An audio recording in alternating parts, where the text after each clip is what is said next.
Yarpağın anatomik quruluşuna baxırıq.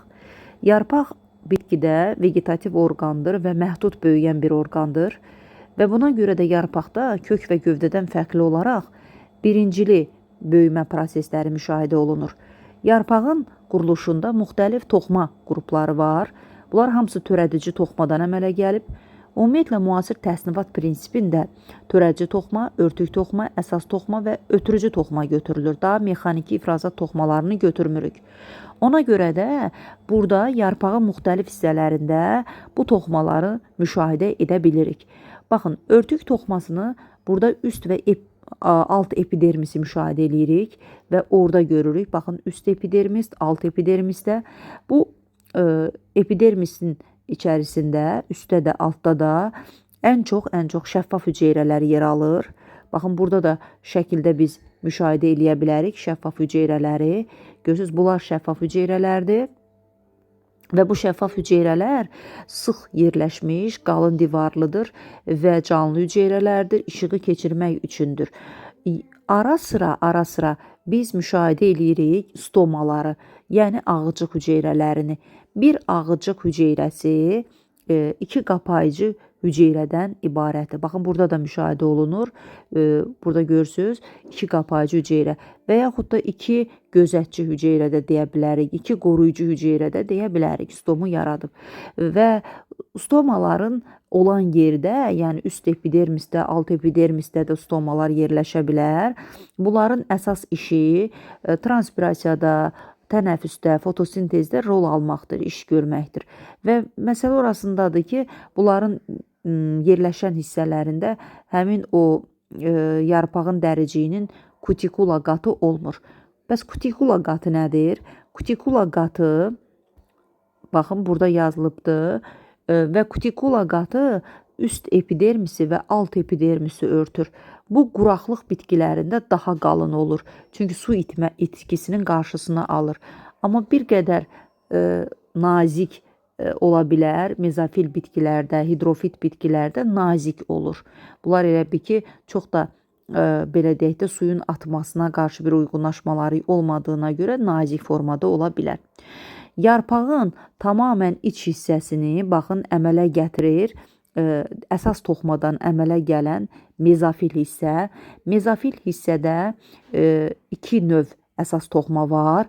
Birinci üst hissədə yerləşən toxma, baxın, burada uzunsov hüceyrələr də bir-birinə sıx yerləşibdir. Bu, süngərvari parenximdir və bunun içərisində xlorofilin miqdarı çoxdur. Burada əsasən fotosintez prosesi yerinə yetirilir. Aşağı hissəsinə diqqət edirik. Baxın, bu hissəsində ara sıra belə hava boşluqları olan dairəvi hüceyrələr var.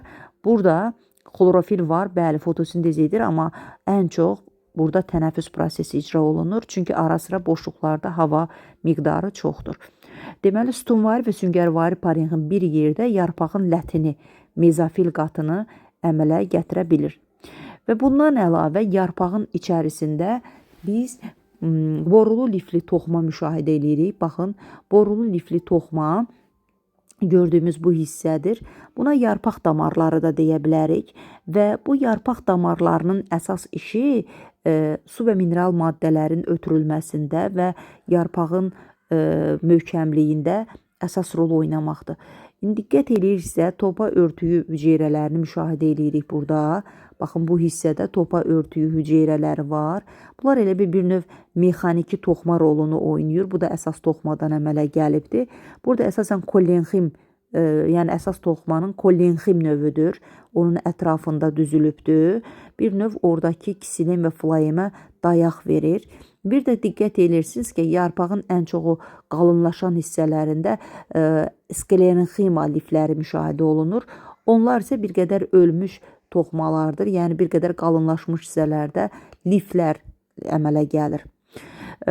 Ksilem flayemi müşahidə edirik. Ksilem flayem əsasən yarpağın iç hissəsində, baxın, yuxarıda kisilemlər, aşağısında flayemlər yerləşir. Ksilem bilirik ki, su və mineral maddələrin ötürülməsində, flayem isə fotosintez zamanı üzü maddələrin ötürülməsində əsas rol oynayır. Əgər diqqət elədiksə, burada biz hər üç toxma növünü gördük. Epidermis üst və alt, epidermis, ağıcıqlar, bunlar olur örtük toxması. Mezofil hissəsi olur. Bir də burada liflər hissəsi olur əsas toxma və bir də içindəki floem kisilem isə ötürücü toxmadan ibarətdir. Ötürücü toxmadan əmələ gəlibdir. Və biz bir də quraqlıq bitkilərindəki uyğunlaşmalardan bir vacib məsələ də budur ki, quraqlıq bitkilərində diqqət edirsinizsə, onlarda stomalar içəriyə doğru, elə bil ki, dəricik hissə, alt dəricik, bilirik ki, quraqlıq bitkilərində uyğunlaşmaqla əlaqədar olaraq alt dəricikdə olur stomalar və bu stomalar elə yerləşib ki, onlar elə bil alt epidermisin lap içərisinə doğru çökür. Fikir versiniz, hətta mezofil qatına doğru çökür və bu onu göstərir ki, o özünü bir gizlədir də, orada su itkisinin qarşısını almaq üçün. Məsələn, burada göstərilən oleander bitkisidir. Oleander ümumiyyətlə quru ərazilərdə bəzək məqsədi ilə əkilən bir bitkidir və onun stomaları fikir versiniz alt dəricikdədir və o içəriyə doğru özünü gizlətmiş bir formadadır və qalın bir kutikula qat, üst epidermisində isə qalın kutikula qatını da müşahidə edirik. Bax, ağıcıqlar ümumiyyətlə ayrıca bir dərsdir. Orada ağıcıqlarda gedən proseslər, amma yenə də burada ağıcıqların quruluşu ilə bağlı sual düşə bilər ki, məsələn, quraqlıq bitkilərində necədir? Ümumiyyətlə şəkil verilir və şəkil üzərindən göstərilir. Belə bir şəkil görsəniz, bu 100% quraqlıq bitkilərinin şəkli olmuş olur. Bir də ümumiyyətlə bizdə yarpaqda, birləpəli və ikiləpəli bitkilərdə yarpağın bu cür quruluşunu müşahidə etmək adətən, bax bu cür quruluş, yəni yuxarıda sütunvari, aşağıda süngərvarinin olmasını biz ikiləpəli bitkilərdə müşahidə edirik. Birləpəli bitkilərdə çox zaman bu sütunvari, süngərvari parenximin tam quruluşunu görə bilmirik. Bunlar elə bir iç-içə keçmiş formadadır. Ona görə də əsasən bax belə bir quruluşun olması bu ikiləpəli bitkilərdə olur. Yarpaqda proseslərin getməsi, fotosintez, transpirasiya, tənəffüs bu isə ayrı bir mövzudur.